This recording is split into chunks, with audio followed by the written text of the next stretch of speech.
Obsługa tego panelu, tych elementów, które tutaj są. Jeżeli chcemy je dostosować, to po prostu przytrzymujemy palcem dłużej na tym kwadraciku i w tym momencie z tych elementów, które tutaj są, możemy sobie wybrać dowolny, który chcemy mieć tutaj widoczny. Na przykład, nie wiem, asystentów, tak? I oni się tutaj pokazują.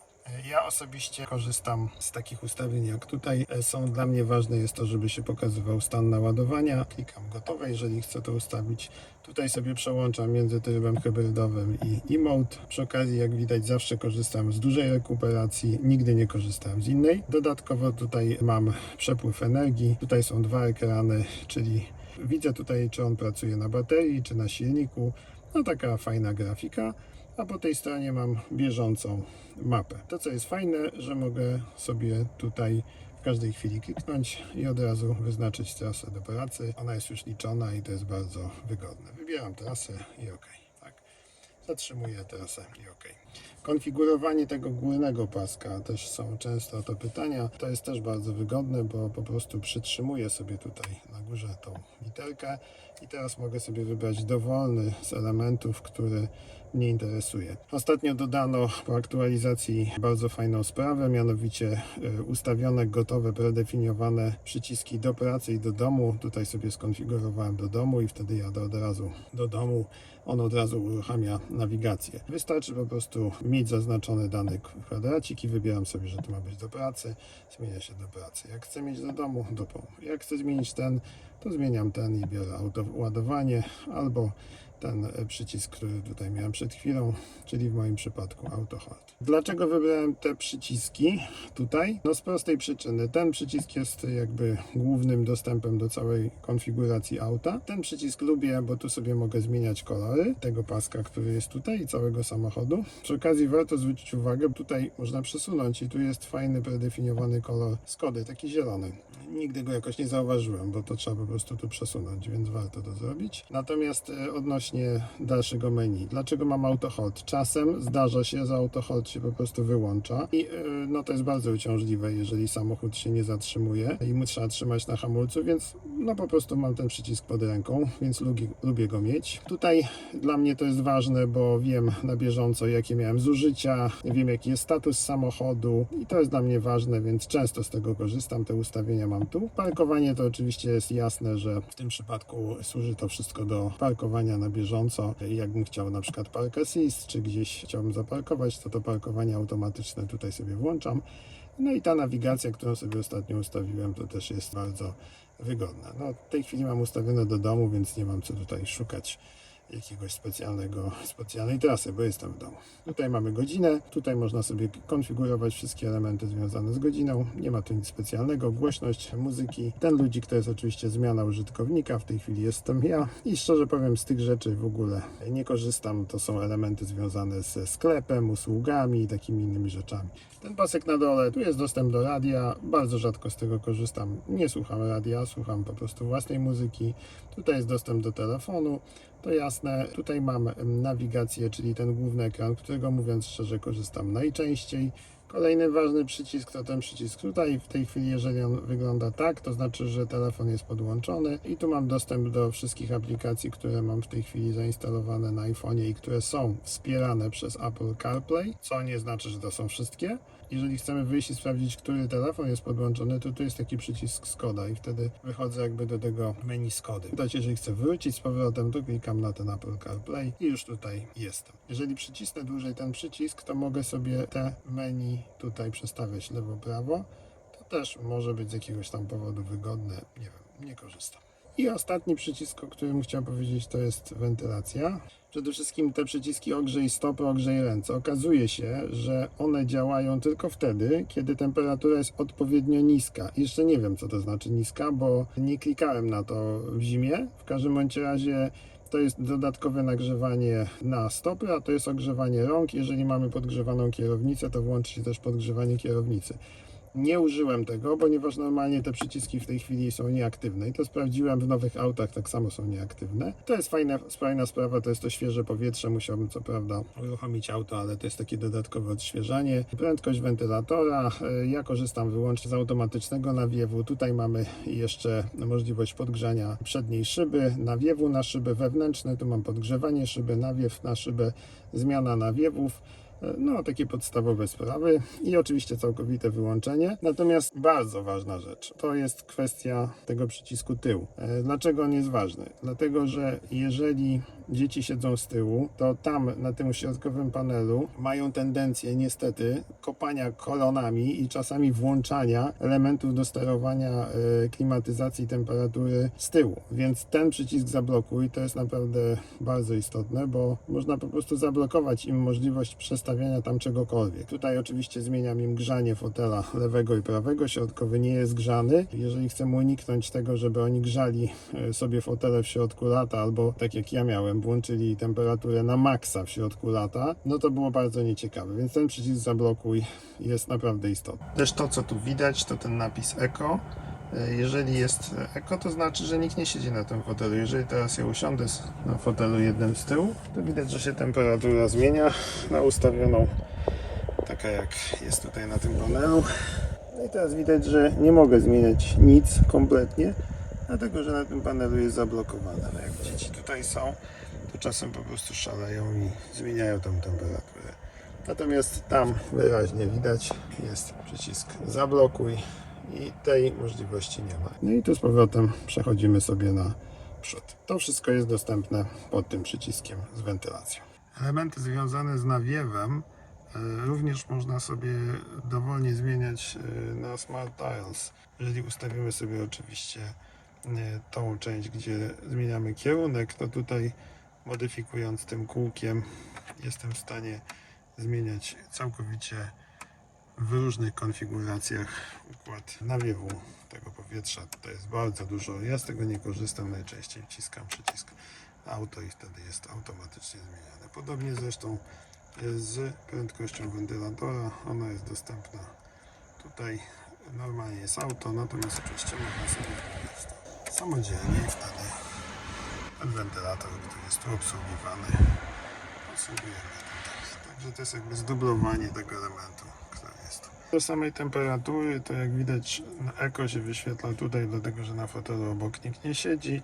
Natomiast tutaj wyświetla się bieżąca temperatura, którą możemy regulować. Tutaj zmieniono też fajną rzecz, że w momencie regulacji tej temperatury tutaj też to się pojawia. Jeżeli chcemy, żeby ta temperatura była taka sama jak tu, to trzeba po prostu przytrzymać dłużej i w tym momencie te dwa przyciski są zsynchronizowane i działają oba tak samo. Tutaj w momencie, w którym cisnę drugi raz, mam podgrzewanie, wielkość podgrzewania i ostatni przycisk to jest możliwość wentylacji fotela, zwiększenie, zmniejszenie. Jeżeli ustawię wentylację, to tutaj widać wyraźnie, że kreseczki się wyświetlają i ładnie to pokazuje, że jest wentylacja. W sumie nie próbowałem, czy mogę zrobić i podgrzewanie i wentylację naraz. No mogę i podgrzewać i wentylować, zupełnie bez sensu, ale mogę. W nowej aktualizacji, tej, którą ja mam, dodano też pod tym przyciskiem taki przycisk siedzenia. No to jest jakby taki skrót do tego, żeby można było sobie włączyć masaż pleców, w zależności oczywiście od wersji, jeżeli się to ma.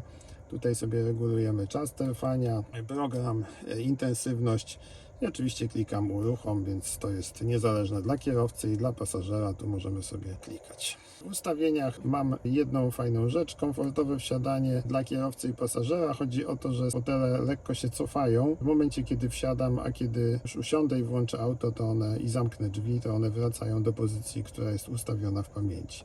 Tutaj w tej ikonce pojazd, która notabene jest tutaj wyciągnięta tym menu, mamy możliwość sterowania takimi podstawowymi rzeczami, jak lusterka na przykład. Chodzi o to, że synchronicznie przestawiamy opuszczanie na biegu wstecznym. W momencie, kiedy przełączamy na bieg wsteczny, one się opuszczają. Tutaj należy pamiętać, że musi być przestawiona ikonka na lusterko prawe. Tamto, lewe się nie opuszcza, to się dowiadywałem w serwisie.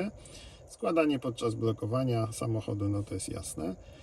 Jeśli chodzi o światła mijania, to ja mam te światła dynamiczne, więc u mnie to wszystko ładnie działa. Doświetlanie zakrętów, halogeny się włączają. Czujnik oczywiście w zależności od tego, kiedy jest ciemniej, to w tunelach, czy gdziekolwiek one się włączają same.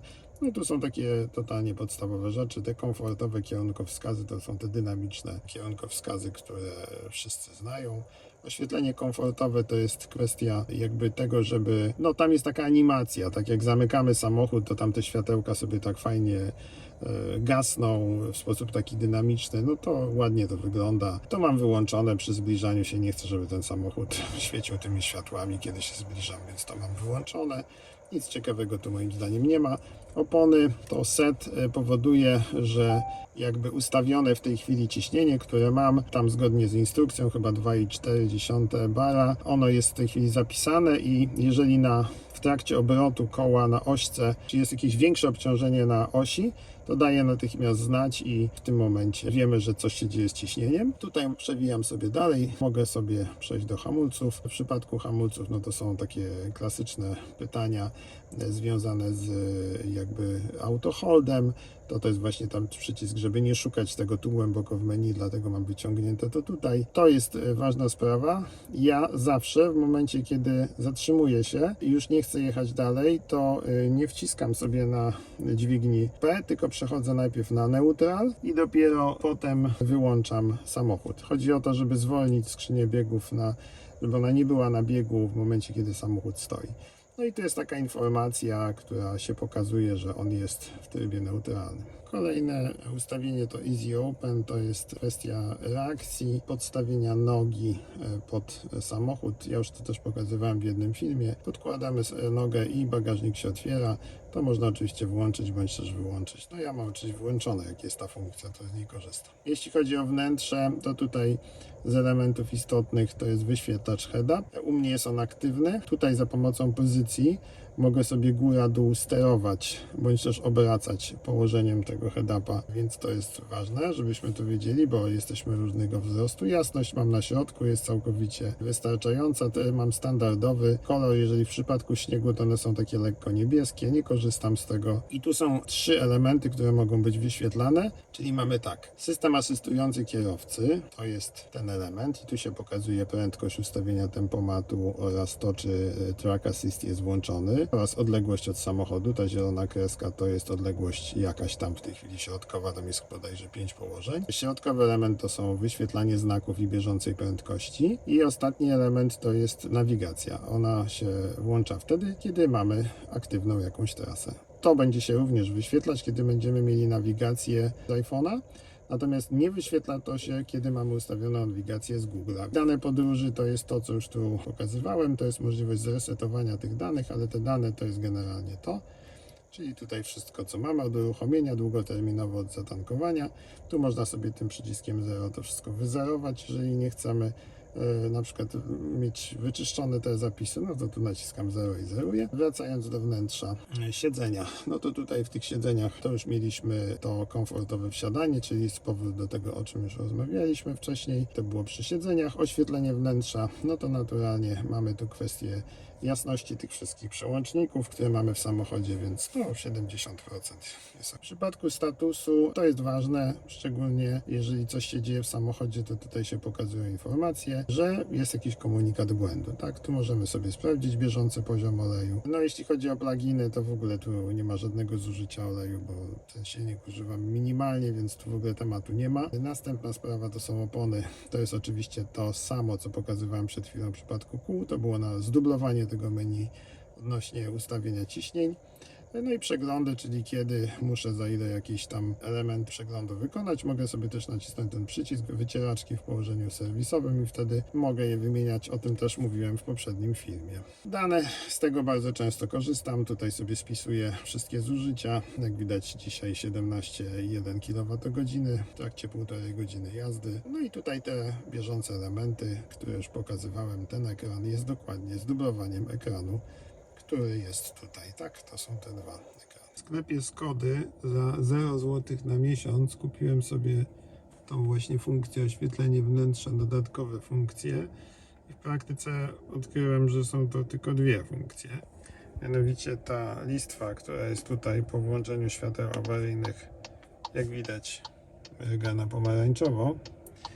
Natomiast druga funkcja jest taka, że ta listwa, która normalnie przy otwieraniu drzwi świeci się kolor stały czerwono, to teraz przy otwieraniu po prostu mryga.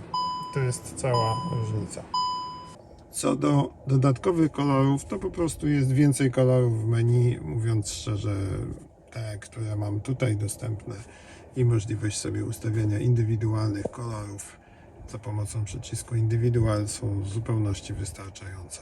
System operacyjny tego tabletu można dość łatwo zresetować. Wystarczy przycisnąć ten przycisk włącznika przez 10 sekund.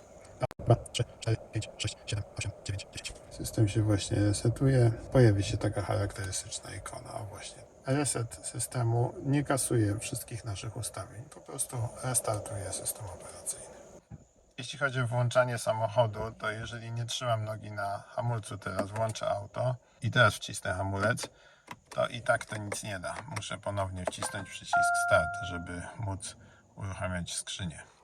Więc żeby zrobić to poprawnie, to trzeba zrobić tak, że wciskając ten przycisk trzeba trzymać nogę na hamulcu. Wciskam nogę na hamulcu i teraz już mogę cofać albo jechać do przodu. Kolejna sprawa, jeżeli wnerwia Cię to piszczenie, to tu jest przycisk, który to piszczenie wyłącza, a tutaj są dwa tryby wyświetlania tych zasięgów skrętu. Jeden i drugi, a tutaj kamera. W temacie nawigacji jest tutaj parę ważnych rzeczy, o których warto pamiętać. Ten główny przycisk uruchamia nawigację. Tutaj mam możliwość zmiany widoku, czyli kierunek na północ, dwuwymiarowy, taki w kierunku jazdy i trójwymiarowy, ja najczęściej z tego korzystam. Jeżeli chodzi o jakieś specjalne ustawienia, to ja osobiście mam całkowicie wyłączone komunikaty nawigacji. Nie używam tego, denerwuje mnie to. Używam schematu automatycznego, czyli on automatycznie przechodzi na dzień i noc, kiedy jest po prostu ciemno i włączają się światła. Pokaż zasięg na mapie, to już pokazywałem kiedyś. To jest kwestia pokazania, jaki obszar mogę pokonać używając baterii. Czyli na przykład jeżeli wezmę sobie jakiś cel, powiedzmy, nie wiem, daleko, gdzieś tam w Czechach i kliknę start, to tutaj będzie ładnie widać. O, tutaj sobie oglądam całą trasę. Widać ten obszar, o tu. To jest obszar, który pokonam na baterii. Prowadzenie do celu, no to jest oczywiście podstawowa rzecz, żeby omijał jakieś tam trasy płatne i tak dalej. Ostrzeżenie o braku paliwa.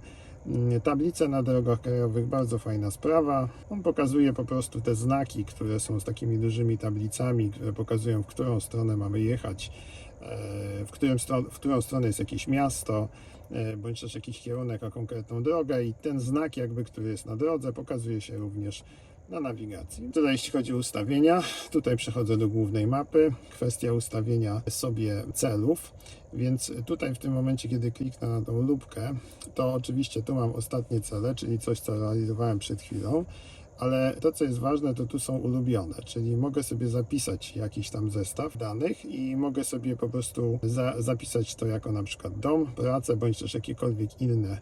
I te cele są dobre, bo ja w tym momencie biorę sobie skrót, wybieram i w tym momencie od razu mogę rozpocząć trasę do danego punktu. Też są propozycje, rzadko z tego korzystam, ale mogę sobie wybrać te elementy, które są zapisane jako ulubione. Wybieram sobie dany cel i oczywiście rozpoczynam po raz kolejny.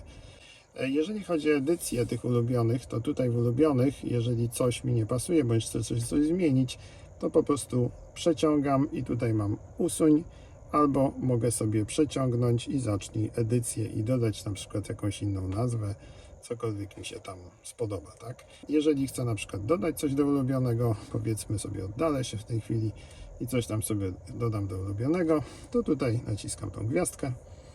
On już jest napisany i teraz jeżeli sobie przejdę do wyszukaj, to ten Eurostore, który tutaj był dodany, jest w tej chwili dodany.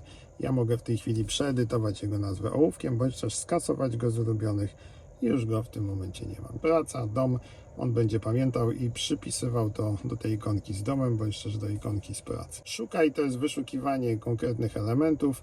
Powiem szczerze, że to działa tak sobie, ale można oczywiście wpisywać ten adres, jeżeli się jakiś tam konkretny zna. kliknąć start i można rozpocząć. Tutaj mam czas dotarcia do celu w godzinie. Jeżeli kliknę, to tu mam czas dotarcia w minutach, jeśli chodzi o to, ile czasu mi to zajmie. Te elementy jak czas dojazdu czy ilość kilometrów również pojawiają się tu na tym ekranie.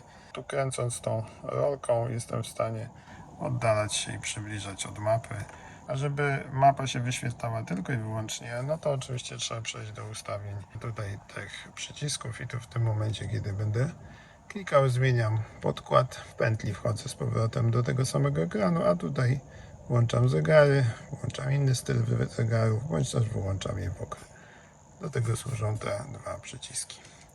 Jeżeli chciałbym natomiast w przypadku zegarów konfigurować sobie zmianę ich zawartości, to klikam ten przycisk tutaj i w tym momencie pojawiają się tutaj takie zielone linie. Możemy sobie zmieniać to, co się ma tu konkretnie wyświetlać. Jeżeli teraz kliknę drugi raz, to przechodzę na drugie okno i też kręcąc tą gałką mogę dowolnie zmieniać to, co ma być w tym oknie. Czy jedna taka śmieszna rzecz, że on tutaj po drodze pokazuje na przykład restauracje, trasy, stacje benzynowe i to można sobie rozwinąć i zobaczyć, co tu jest w jakiejś odległości. To wystarczy pociągnąć to menu i tutaj widać, co się dzieje w danym momencie na drodze. Tak. Jak sprawić, aby prawe lusterko kierowało się w dół przy cofaniu? Jestem w tej chwili w pozycji parking. Przestawiam na pozycję wsteczny. Następnie manetkę lusterek przełączam na lusterko prawe, to jest tu. Następnie za pomocą tej manetki ustawiam sobie lusterko tak jak chcę, czyli oczywiście lekko w dół. Moja pozycja jest w tej chwili taka, że on patrzy w dół. Po zrobieniu tej czynności przekręcam pozycję 0, czyli oryginalnej, a następnie manetkę przełączam biegów do pozycji do przodu. Teraz, jeżeli chcę tego użyć, czyli chcę, żeby lusterko z pozycji w tej chwili normalnej przeszło w dół przy cofaniu, no to oczywiście wrzucam bieg wsteczny, następnie lusterko przekręcam na lusterko w prawo i lusterko obróciło się. Może pokażę jeszcze raz. Lusterko jest normalnie, przełącznikiem przełączam w prawo i lusterko się obraca. Co jest mankamentem tej metody? No, że jeżeli chcemy, żeby lusterko się opuściło, to raz, że oczywiście wrzucamy bieg wsteczny, to wiadomo, ale musimy przełączyć na prawe lusterko, czyli z 0 musimy przejść na prawo. Jeżeli chcemy, żeby lusterko się podniosło, musimy przejść na 0. No nie jest to specjalnie ciekawe rozwiązanie, ale takowe właśnie tutaj działa. Na lewym lusterku to nie działa. Przynajmniej tak powiedziano i w serwisie i faktycznie nie działa. Samochód, mimo że ma baterię trakcyjną, ma też zwykły akumulator i niektórzy potrzebują dostać się do klem tego akumulatora, żeby na przykład go podładować, albo jeżeli są jakieś problemy z rozruchem. No ja tego nie miałem, ale klemy są w dziwnym miejscu, mianowicie plus jest pod tym deklem, jest to ta klema w tym miejscu, natomiast minus jest o tutaj. Więc to są dwa miejsca, w których należy podłączyć teoretycznie prostownik. Plus, minus. Wycieraczki teraz chodzą w położeniu auto. Tutaj tym pierwszym. Moja sugestia jest taka, jak nie pada deszcz, to przejść na tryb off, dlatego że wycieraczki potrafią się czasem same uruchomić z powodu jakiegoś pyłku na szybie, a nie chcemy, żeby nam rysował szybę po suchym oknie, bo wtedy po prostu porysujemy tą szybę. Zresztą już widzę takie rysy u siebie. Natomiast tutaj zwiększamy i zmniejszamy prędkość wycieraczek, oczywiście kręcąc tym pokrętłem. Ja zawsze używam tego pierwszego powyżej off. Jeżeli chcemy spryskać szybę, to przytrzymuję dłużej ten przycisk, spryskiwacz działa. Jeżeli chcę szybko machnąć wycieraczką, to po prostu naciskam krótko ten przycisk. Często ludzie to mylą z kierunkowskazem, zaczepiając niechcący tą wajchę, to ten palec i to powoduje jakiś tam problem. Tutaj mamy na górze włączanie wycieraczki tylniej. Natomiast to, co jest jeszcze ważne i co jest w sumie ciekawe, to jest spryskiwacz wycieraczki tylniej. To jest pchnięcie dłużej tego przycisku jeszcze bardziej tu w tą stronę. Spryskując tylną szybę, spryskuje się też kamera na tylnej szybie. Teraz to wcisnę, to też leci woda po tylnej kamerze i jest spryskana. Pierwsze co robię, ruszając z domu, to naciskam ten przycisk, a następnie przełączam kontrolkę na ostrzeganie prędkości i ją wyłączam. Jazda w korku, w tej chwili jestem w trybie po prostu manualnym, czyli nic nie ruszam, samochód stoi przede mną i teraz ciągnę tą dźwignię do siebie, o tutaj w tym miejscu z tempomatu i w tym momencie on wchodzi w tryb Traffic Assist i będzie się trzymał tego samochodu z przodu, aczkolwiek działa to różnie, powiem szczerze, bo czasem trzeba mu delikatnie dodać gazu, żeby on ruszył. Teraz spróbujemy, ruszył sam, nic nie dotknąłem. Teraz działa, teraz sobie schamuję przed samochodem. Samo pokazuje też ładnie na head-up displayu. Zobaczymy, czy się ruszy teraz. Nie dotknąłem gazu, nie dotykam. Jedzie, jest ok. Jak mu się włączy tą dźwignię do siebie, to on wtedy przechodzi na prędkość 21 km na godzinę. No i jest gotowy do przesuwania się automatycznie. Teraz zobaczymy, on powinien ruszyć. Ruszył. I teraz po prostu tą manetką do góry. Mocniejszy ruch to jest o 10 km na godzinę i przesuwam mu do przodu. Teraz jest 60 ustawione. On już w tej chwili trzyma sobie skrajnie, widać po tych zielonych liniach. Także kierownica jest sama, jak widać. Moja rada to jak jest taka jazda w korku, to używanie tego Travel Assist jest mało wygodne, bo on dość mocno szarpie tą kierownicą, więc ja się tu przełączam na tylko tryb AC i wtedy po prostu on nie trzyma tej skrajni, ale trzyma dystans cały czas i nie muszę się szarpać z kierownicą, tak? Bo widać, że ruszył sobie, nic nie ruszam, on sobie ruszył do tych 20 na godzinę i tak jest wygodniej po prostu trzymać tylko delikatnie tą kierownicę, bo on nie szarpie. Ten Travel Assist jest lepszy w trasie.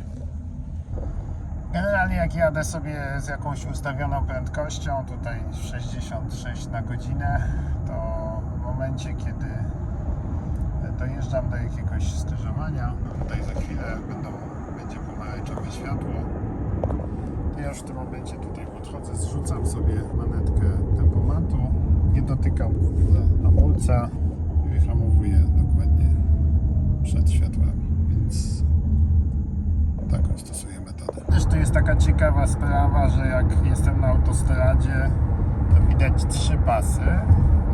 No i on tu ładnie wykrywa te samochody, które są z przodu, z tyłu. Natomiast jak zaraz wyjadę na S-kę, to te 3 pasy znikną i będzie już tylko jeden. Już mamy jeden. Za pomocą tej manetki regulujemy odległość od samochodu poprzedzającego do przodu. Jak widać, ta kreska się zwiększa. Tu jest krótszy zasięg, to samo widać też na head-up displayu. Ja jeżdżę zawsze na tej najkrótszej, czyli najbardziej do siebie, a i tak samochody się wpychają, także tak to wygląda. Ten dystans jest taki dość bezpieczny. Zmija mnie samochód, widać go tutaj ładnie na nawigacji. Jadę teraz prawym pasem, tutaj za chwilę się pojawi ciężarówka z przodu i w tej chwili nie dotykam oczywiście pedału w ogóle. Żeby nie schamować tak samochodu zupełnie, ja po prostu w tej chwili delikatnie dodaję gazu, zmieniam pas, puszczam gaz i już jadę z powrotem swoje strony. No tak to on dość wcześnie hamuje. Wyprzedzamy ciężarówki. Reakcja samochodu na nietrzymanie kierownicy. Jeżeli puszczę w tej chwili kierownicę, nie trzymam jej. Na razie nic się nie dzieje, samochód skręca. Ale już tu się pojawia taka mała kierownica i teraz wystarczy dotknąć i ta kierownica już znika. Czyli trzeba pamiętać o tym, żeby już jest kierownica, dotknąć i znika i można nie trzymać. Natomiast oczywiście normalnie trzymam rękę na kierownicę w ten sposób i to wystarczy. Delikatnie kontroluję kierownicę. Ustawienia audio. Wystarczy kliknąć tutaj na tą nutkę, potem ustawienia i z takich najważniejszych rzeczy, które tutaj są, to w przycisku media można sobie przez Bluetooth połączyć dowolne inne urządzenie, czyli jakiś telefon zewnętrzny albo cokolwiek, co przez Bluetooth się łączy, jeżeli nie korzystamy z własnego telefonu. Natomiast druga rzecz to jest dźwięk i tutaj zwróciłbym uwagę na właściwie parę rzeczy. Ten surround to rzeczywiście jest bardzo fajna sprawa, bo on dodaje taki przestrzenny dźwięk. Możemy sobie go regulować tutaj tym suwakiem. Sound Focus to jest po prostu skierowanie siły głośników na konkretne miejsca. Tutaj możemy sobie włączać bądź też wyłączać poszczególne fotele albo włączyć wszystko, w zależności od tego, co byśmy chcieli. I Balance to jest możliwość sterowania innego, jeśli chodzi o położenie tego dźwięku, w zależności od tego, ile foteli jest tutaj włączone. Czyli jeżeli tu jest All, to teraz sobie mogę ten balans sterować każdą z dowolnych stron. Jeżeli natomiast tylko skieruję się na poszczególne fotele, to wtedy ten balans reguluje w ramach tych dwóch foteli. Można też wyśrodkować automatycznie. No tu mamy oczywiście dźwięk predefiniowany. Tutaj bardziej mamy skierowane na głos. Tutaj jakieś inne typy muzyki. I tu możemy sobie regulować siłę subwoofera. No i naturalnie pełna własna korekcja przy ustawieniu indywidua. W przypadku tego przycisku głośność mamy do czynienia z możliwością regulacji głośności różnych elementów, takich jak komunikaty radiowe, czy tutaj reakcja na prędkość. Im szybciej będziemy jechać, tym głośniej będzie oczywiście, bo jest większy hałas. No i różne inne ustawienia związane generalnie z głośnością. Komunikaty nawigacji to ja mam wyłączone, tak jak już wspominałem. Nie chcę tego absolutnie mieć. I asystent głosowy też można sobie wyłączyć tą laurę. Nie ma z tym większego problemu.